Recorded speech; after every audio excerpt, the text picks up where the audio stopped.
Good afternoon everyone. ये teaching and training का chapter 1 का हमारा एंड लेक्चर है। मतलब हम लोग अभी हिंदी लैंग्वेज में टुडेज आयुर्वेदा के एनटीटी क्लासेस का जो फर्स्ट चैप्टर है टीचिंग एंड ट्रेनिंग वो कंप्लीट करने जा रहे हैं। This is I think 27th lecture. Okay, so I am going to share the screen now.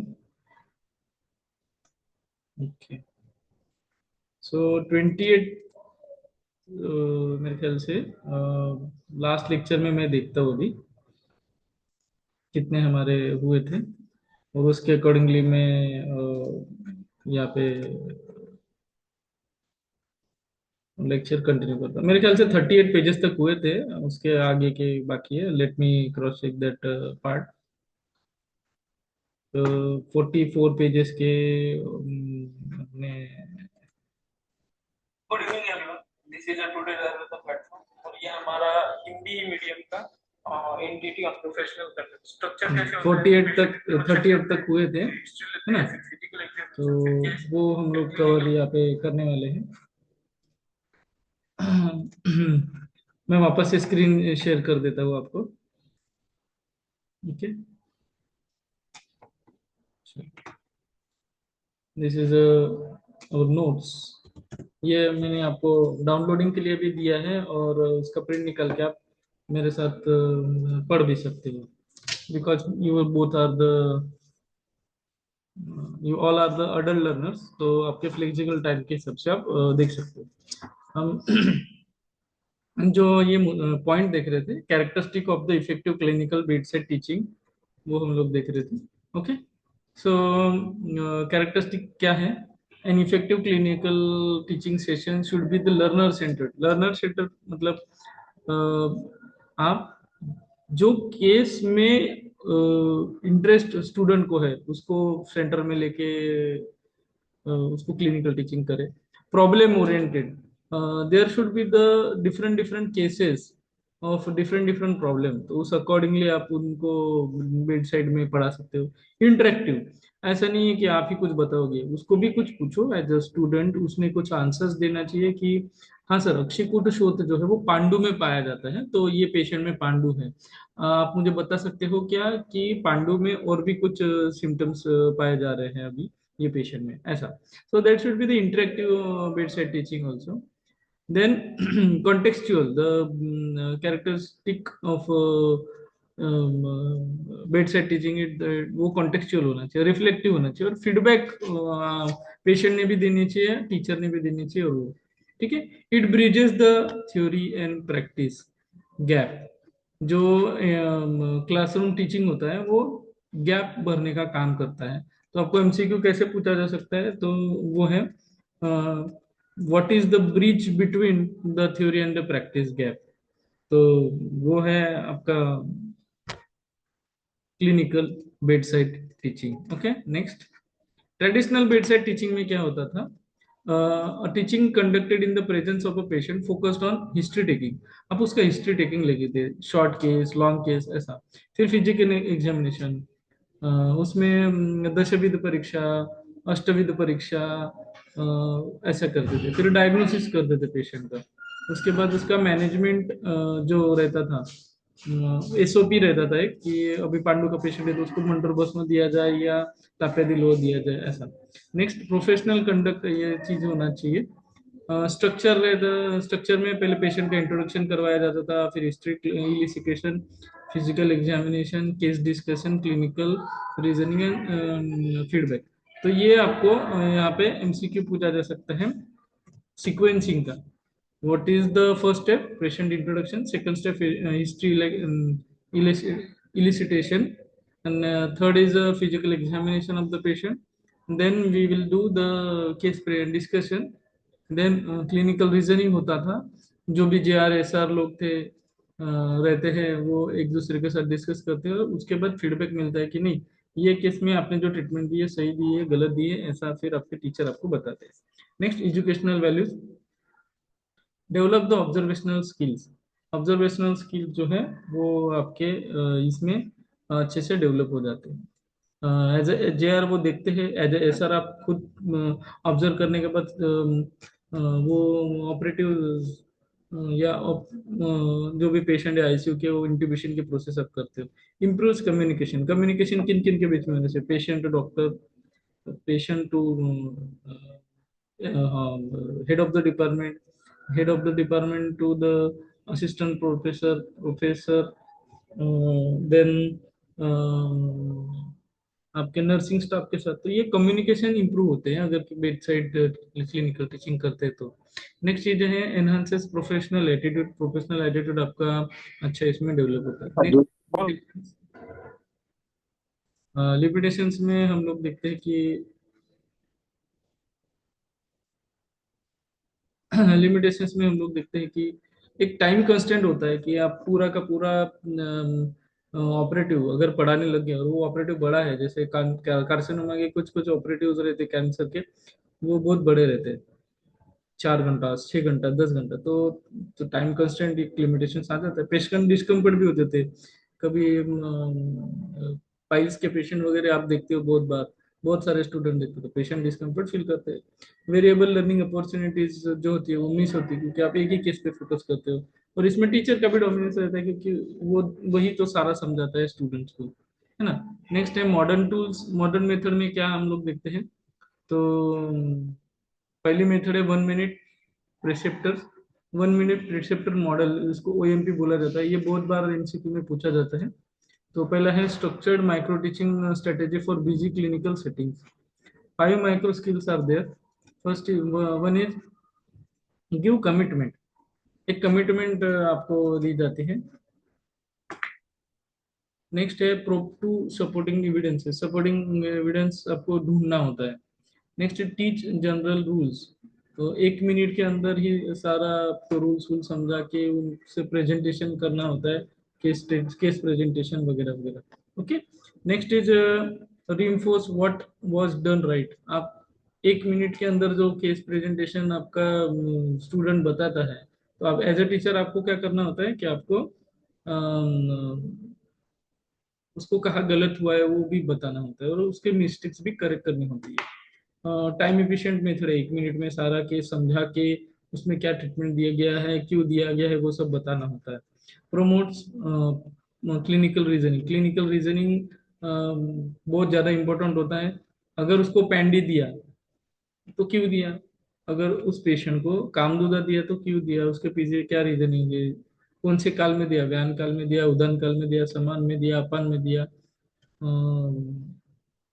उसके साथ साथ उसका अनुपान क्या है। तो इसके पीछे भी रीजनिंग जो होता है वो आप डिस्कस करते हो एसआर से, जेआर से, और असिस्टेंट प्रोफेसर से, प्रोफेसर से। तो उससे इनकरेजेस एक्टिव लर्निंग। इसके बाद है स्नैप्स मॉडल, ये भी बहुत इंपॉर्टेंट है। पहला था ओएमपी, ओएमपी मतलब 1 मिनट प्रिसेप्टर मेथड। दूसरा है स्नैप्स, स्नैप्स में summarize the case, narrow the differentiation, analyze the options, prove the preceptors and plan management, select the self study topics. तो ये स्नैप्स मॉडल किस वजह से काम में आता है, तो लर्नर ड्रिवन ये रहता है। Encourages metacognition, thinking of thinkers, thinker की क्या थिंकिंग है ये सोचना, उसको मेटा ऑर्गेनाइजेशन बोलते हैं। तो वो इनकरेजेस करता है। उसके बाद आता है इम्प्रूव डायग्नोस्टिक रीजनिंग। डायग्नोस्टिक में के पीछे मतलब, घर पेशेंट को अगर आपने HbA1c बताया तो क्यों बताया, क्योंकि उसका फास्टिंग पीपी जो था वो फ्लक्चुएट कर रहा था, तो वो आपने बता दिया। तो ये हो गया इम्प्रूव डायग्नोस्टिक रीजनिंग। तो ये स्नैप्स भी इंपॉर्टेंट है, और ये आपको MCQ पूछा जा सकता है डायरेक्टली। ठीक है। Next,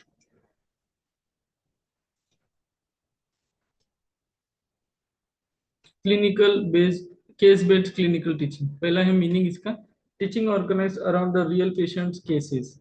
okay. तो रियल पेशेंट केसेस के ऊपर ये केस बेस्ड टीचिंग होता है। नेक्स्ट है केस प्रेजेंटेशन, केस प्रेजेंटेशन आपको अच्छे से देखने को मिलता है। Next is problem identification. Next is discussion, there is a discussion of teaching and training. Decision making भी एक इम्पोर्टेंट पार्ट है। देन रिफ्लेक्शन, ये इम्पोर्टेंट पार्ट है इसमें, है ना। केस बेस्ड टीचिंग में। अभी जब government Ayurvedic college Nanded, government college, इसमें बहुत सारे, इसमें ऐसा चलता है कि जो जेआर रहता है, एक मान लो 4 जेआर है, तो 4 जेआर के पास 4 केस रहती है, वो टॉप टू बॉटम, मतलब from history taking to the final suturing तक सर्जरी में वो फॉलो करते हैं, है ना। तो इसके मतलब, इसका मतलब वो केस के सारे इंफॉर्मेशन, उसको फिटनेस दिया गया, उसको ब्लड कितना है, एज भी कितना है, वो टिप ऑफ टंग रहता है वो जो स्टूडेंट रहता है उनके। इसलिए process, problem identification, discussion, decision making, reflection, तो ये चीजें जो है ये इम्पोर्टेंट सीक्वेंस में ही करनी चाहिए, है ना। इसके बेनिफिट्स क्या होते हैं केस बेस्ड लर्निंग के? तो सबसे पहला है contextual learning, then improvement application skill, then है एनहांसेस रिटेंशन। इससे क्या होता है कि last to first lecture to the first word of your lecture to the last word of your lecture, वो देखते हैं। नेक्स्ट है problem based learning, previously in clinical setting, student learn by solving the ill structured clinical problems. Clinical reasoning भी वो देखते हैं, clinical reasoning में भी उनको वो इम्पोर्टेंट पार्ट पाया जाता है। तो उसमें क्लिनिकल रीजनिंग देखते हैं, टीम वर्क, सारे नर्सेस जेआरएसआर मिला के कोई अगर इम्पोर्टेंट इमरजेंसी आए तो उसको सॉल्व करते, तो वो प्रॉब्लम कैसे सॉल्व करना है। मान लो ब्लड बहुत बह रहा है और आप उसको नर्सेस से गॉज पीस लगा रहे, कॉटन लगा रहे, आप विटामिन के का इंजेक्शन दे रहे हो, नर्सेस पेशेंट का काउंसिल कर रहे, तो ये सब चीजें कलेक्टिव टीम वर्क से अच्छी होती है। सेल्फ डायरेक्टेड लर्निंग, इसमें एक प्रॉब्लम आ गया क्लिनिकल टीचिंग में, तो उसको सॉल्व करना, एक डायरेक्शन जो है वो पूरा कंट्रोल वो स्टूडेंट के पास ही रहता है। थर्ड ईयर का जो भी स्टूडेंट है या फाइनल ईयर एमडी एमएस का जो स्टूडेंट है उसके पास पूरा कंट्रोल रहता है। डॉक्टर जो मेन डॉक्टर जो है वो खाली गाइड करते हैं, फोन करके पूछते हैं नहीं अभी एक ब्लीडिंग होगा कि नहीं, वुंड हील हो रही है नहीं हो रही, क्या उसमें करना चाहिए ऐसा। Nielsen notes that the PBL improves the transfer of learning to the real world practice, तो ये इंपॉर्टेंट है पीबीएल। उसके बाद है situation simulation based clinical teaching, use of manikins, standardize patients and virtual simulations are the important methods. ये मैंने आपको बताया था, तो ये वापस से हम लोग एनाटोमिक्स पे जाते हैं, ठीक है। एनाटोमिक्स में आप अगर देखते हो तो एनाटोमिक्स में क्लिनिकल जो 3D होलोग्राफिक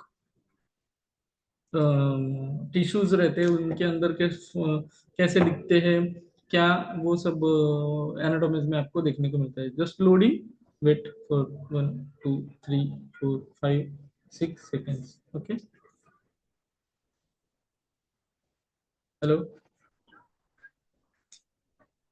कुठे ठेवले?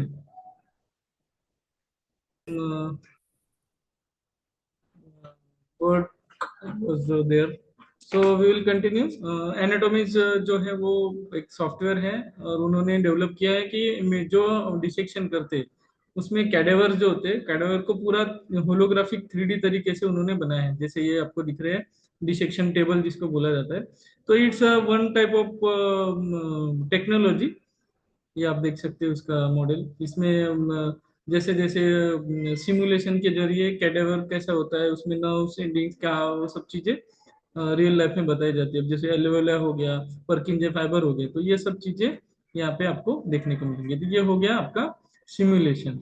तो सिमुलेशन किसमें, इसमें मैनिकिन यूज करते हैं, स्टैंडर्डाइज पेशेंट यूज कर सकते हैं, और वर्चुअल सिमुलेशन भी यूज करते हैं। ये वर्चुअल सिमुलेशन का एक तरीका था जो हमने देखा। इसके इसमें रिपीटेशन पॉसिबल है। एक जैसे अपनी डिसेक्शन करते हो तो बॉडी में एक बार आपने आर्म का कर लिया तो वापस से आप नहीं कर सकते, वही एनाटोमी में एक ही स्टूडेंट बार बार उसको सिमुलेशन को इस्तेमाल कर सकता है।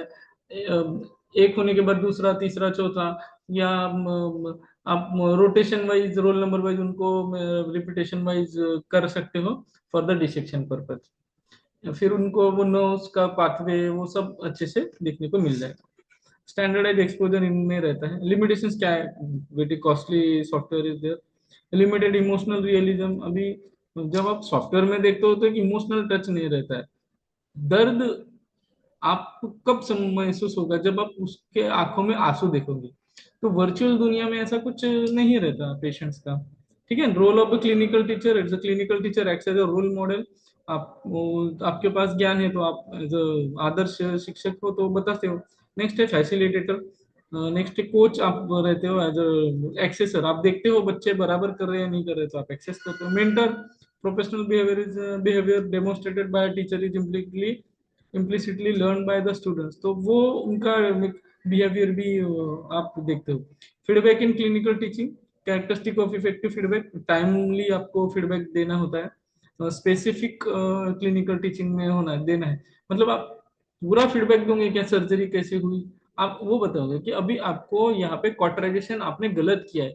हर हर बार कॉटराइजेशन की जो एसओपी वो फॉलो करना है, और यहाँ स्पेसिफिकली अपेंडिक्स के जगह पे आपको कॉटराइजेशन 1 mm 2 mm जो भी एक आपका प्रोसीजर है वो उनको बताना पड़ेगा। तो there should be the effective feedback when it's specific, non judgemental. ऐसा नहीं देना है कि अरे तू तो कर ही नहीं सकता, तेरे से ये गलती कैसे हो गया। तो the feedback should not like that. आप ऐसा जो स्टूडेंट को पढ़ाओ क्लिनिकल बेड साइड टीचिंग में कि वो उसमें इंप्रूवमेंट हो जाए, है ना। That should be the reflective one. आगे वो गलती ना करे। गलती जब तक नहीं करेंगे तब तक, जब तक एक आधे पेशेंट में कोई दिक्कत नहीं आती और आप उसको हैंडल नहीं करते, तब तक उसको नॉन जजमेंटल फीडबैक आपको देना है, एक्शन ओरिएंटेड। अच्छी पॉजिटिव एक्शन होने के लिए आपको वहां पे उनको कोशिश करना है। It's central to the skill equalization and professional growth. Next है learning styles, work model, concept of learning style. Learning style refers to an individual's preferred way of receiving, processing, and responding to information. Nielsen emphasizes that multimodal teaching benefits all learners regardless of preferred style. तो VARK model में develop by Neil Fleming, VARK categorise learners into visual, aural, reading and writing, kinaesthetic. VARK का full form visual में जिसमें आप videos वगैरह दिखाते हो, online lectures दिखाते हो ऑडियो विजुअली ऐसा। फिर ऑरल मतलब अब जो भी सुनने वाली चीजें हैं, हार्ट साउंड हो गया, या मरमर साउंड हो गया, या रेस्पिरेटरी साउंड हो गया, तो ये आप ऑडिटरी वे से पढ़ा सकते हो।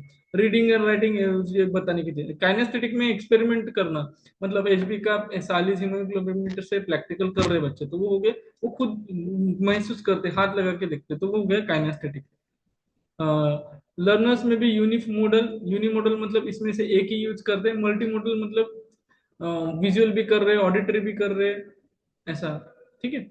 Next, visual learners characteristic prefer diagram, charts and flow charts, think in images, recall visual patterns.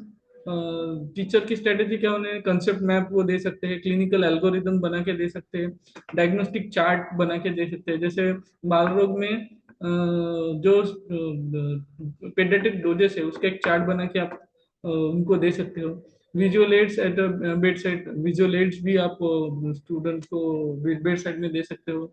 Dos and don'ts के चार्ट्स लगा दो, ऐसा। पेशेंट के खाने पीने की चीजें। Clinical relevance, interpretation of X-ray, ये एक पार्ट क्लिनिकली हो जाता है। चार्ट्स एंड रिपोर्ट्स भी आप देते हो। ऑडिटरी एंड ऑरल लर्नर्स में लर्न थ्रू लिसनिंग, जो सुनने से सीखते हैं बच्चे वो।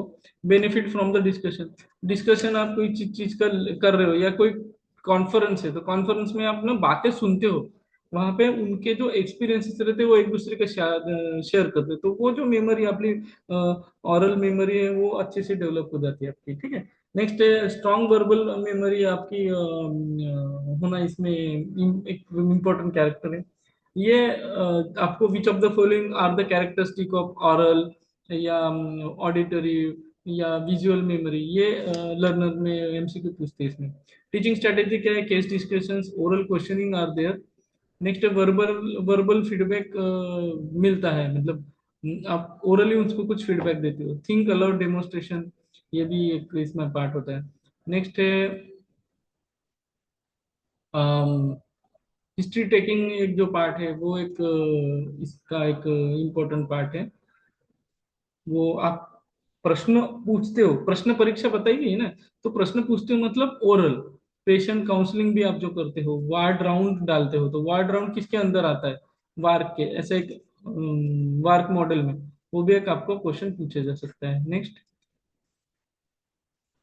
रीडिंग राइटिंग लर्नर्स कैरेक्टरिस्टिक क्या है? Prefer text based inputs, learn through note making, strong analytical skills are there.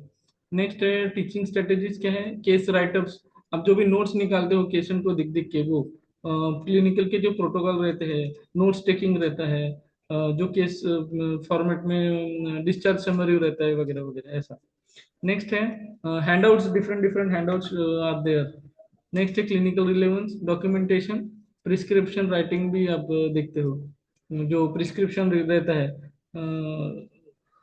Diagnosis of bronchitis, उसको फिर अपने श्वास को कर दे दिया, या श्वास का चिंता में दे दिया, that's like the prescription writing. Research appraisal जो भी होता है उसके हिसाब से।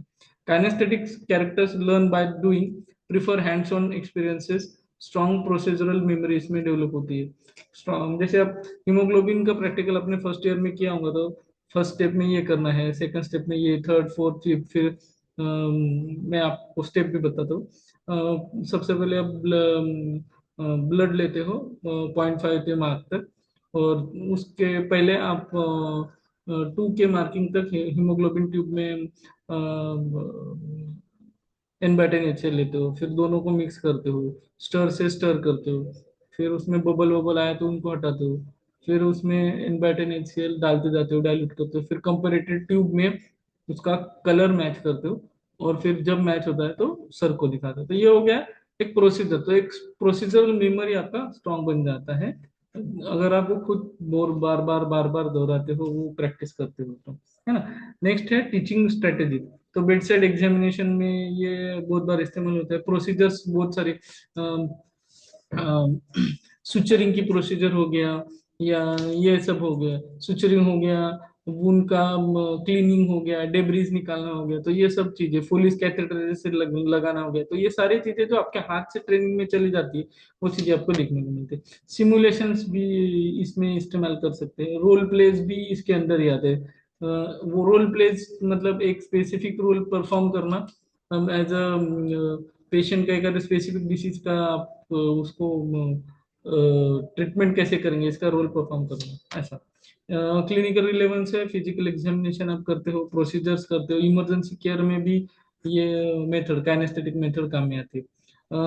इन समरी, विजुअल और the charts, imaging diagrams, auditory में केस डिस्कशन आएंगे, राउंड्स आएंगे, रीडिंग एंड राइटिंग में नोट्स, गाइडलाइन, प्रिस्क्रिप्शन वगैरह आएंगे, काइनेस्थेटिक में हैंड्स ऑन ट्रेनिंग आएगा। Effective clinical teaching integrates all 4 modes, तो ये इंपॉर्टेंट है, कौन सी सबसे अच्छी है, सबको कंबाइन किए तो ये सबसे अच्छा है। Next, critical learning style theory, no single style guaranteed learning, over labeling learner is harmful, evidence supports multimodal instructions. Nielsen stressed that teaching is multiple modal modes is superior to matching styles. Integration of clinical teaching and work, clinical teaching naturally supports visual, auditory, reading, writing records. Kinesthetic is the procedure. Thus, clinical education is inherently multisensory and holistic. तो ये चीजें जो है आपको देखनी होती है। तो ये आपका फर्स्ट चैप्टर यहाँ पे खत्म होता है। Second, third, fourth, fifth, six, seventh, eight, से टोटल चैप्टर्स 8 हैं। अपने पास टाइम कमी है, तो उसके हिसाब से मैं कभी लाइव आऊंगा, कभी प्री रिकॉर्डेड रहूंगा। आपको मैं बहुत जल्द 100 मॉक टेस्ट भी कंप्लीट करवा रहा हूँ। ठीक है, अब बहुत सारे स्टूडेंट्स का क्वेश्चन था कि हम नोट्स कैसे डाउनलोड करते हैं, तो वो मैं एक डेमोन्स्ट्रेशन देता हूँ। नोट्स, अगर आपने कोर्स परचेस किया है, तो इसका मैं फ्रंट एंड दिखा रहा हूँ, सॉरी बैक एंड दिखा रहा हूँ। फ्रंट एंड तो आपको दिखता है वो एज ए स्टूडेंट। तो मान लो आपने ये कोर्स परचेस किया है, अ,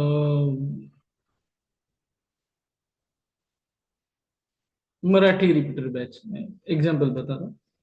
तो इसमें आप जैसे यहाँ पे कंटेंट है, तो वहाँ पे ये भी दिखता है। तो यहाँ पे जो नोट्स है, नोट्स की फाइल, 1 2 3 4 7 8, 8 नोट्स है। तो यहाँ पे अगर 3 डॉट्स है, तो 3 डॉट्स पे क्लिक करते हो, ये मुझे दिख रहे हैं, तो आपको खाली डाउनलोड का ऑप्शन दीजिएगा।